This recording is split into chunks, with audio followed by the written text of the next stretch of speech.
Lads and lassies, welcome back. The absolute flies are everywhere.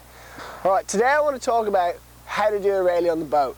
But I actually don't want to dwell too much on the Raley. I'm going to cover that super quick.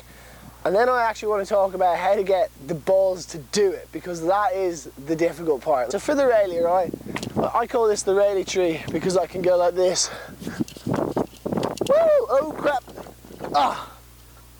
Yeah. Okay, so here's what you do for the Raley. You cut out really far, then you create like a really good progressive edge. If you put yourself in this position, you're gonna eat so much crap. Watch how I push my hips forward and roll my shoulders back. So like that position there. Then if you just cut in from that position, nice and hard, then as you get to the wake, you're even weighted.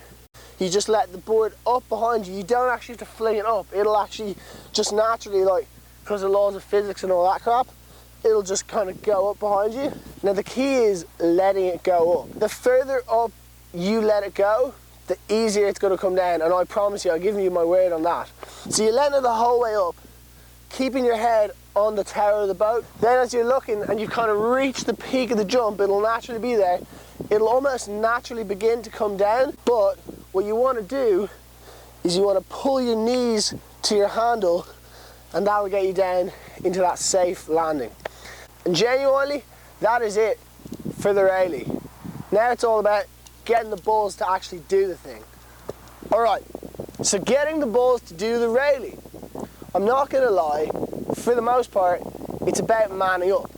So, unless you're doing all those stereotypical things like cutting grass, fishing, wearing motorcycle helmets, climbing ladders, digging holes, fixing things with sledgehammers,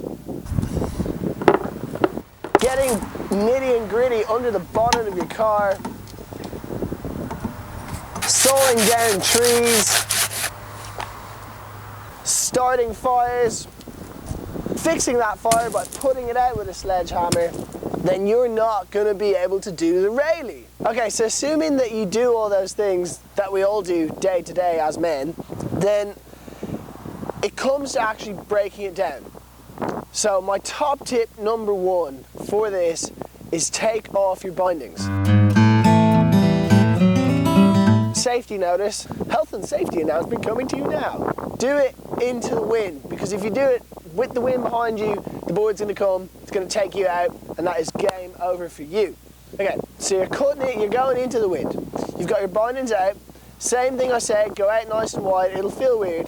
Wear some shoes just for some grip. Come in, do your Raley, the board will go booting out behind you. Then once you start getting onto your feet every time, then you can do it on the wakeboard. Another important tip would be to have an ambulance on standby. No, I'm joking. That was an awful joke, because hopefully you don't hurt yourself. Tip number two is do it on a small wake. Like, all you, like, no offense, America, but bigger is not better always. I'm actually going to do a video on that another time about how you don't need a big wake. I did this on like a boat with a tiny wake. It had one fat sack in it, and it was an old wakeboard boat from like 10 years ago. So you don't need your big boats. Like, it's not the most essential thing. You don't need 7 fat sacks to try a Raley. You need a small, you can do it on a ski boat, okay? All the bigger wake does is exaggerate the problems that you have. So you might as well do it on a small wake, and then you're not going to die. Alright, so I would say, yeah, so honestly I would say empty the wake. Another tip is, if you, well, it's not really a tip, but if you have done it off a kicker, then you have a massive advantage. But it doesn't mean you can't do it. Like, I never did it off a kicker first. That's a lie, I actually did, sorry, take that back. But I know loads of people who didn't do it off a kicker first. Get a nice day that it's nice and warm. I put on a wetsuit just for protection, and it's just about kind of going for it. One of the most common things that happens is you end up doing like a Hindenburger, which is basically you go up and you do a Raley, and you basically like almost spin into like nearly a back roll, like this way, and then come down your back, and it kind of hurts. Flies everywhere. What that is, it's a combination of two things. One is you're probably overweight on your back foot, so lean in a bit more on that front foot. The second one is, and this is probably the main reason that's happening to you, is because you're coming in and you're looking, but then you're kind of pulling in, you're breaking it, and that brake is sending you around onto your back. Like, that's gonna probably hit you more, if I'm pretty honest with you. So just let it go up, keep your eyes on that tower, and then pull it down.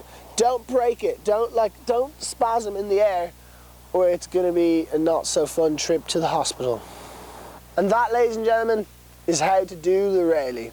Hope you found that useful, enjoyable. Get the male hormones going, you know, get nice loosened up, go cut some wood, go do some fishing, climb some ladders, fix your car. Then you'll be in the mood, go out, bang that beast out, do it, and that'll be sweet. Thank you very much for watching. Please don't be afraid to subscribe, share the video, that would be amazing. And comment below like what you thought on this, or any other videos you'd like to see. Not necessarily like how-to videos, I might just do some like day in the life stuff, or even some small wakeboarding, because it's not all about that big wake. Alright, thank you very much, and remember, if you're not falling, you're not learning, but I really hope you don't fall in the Raley, because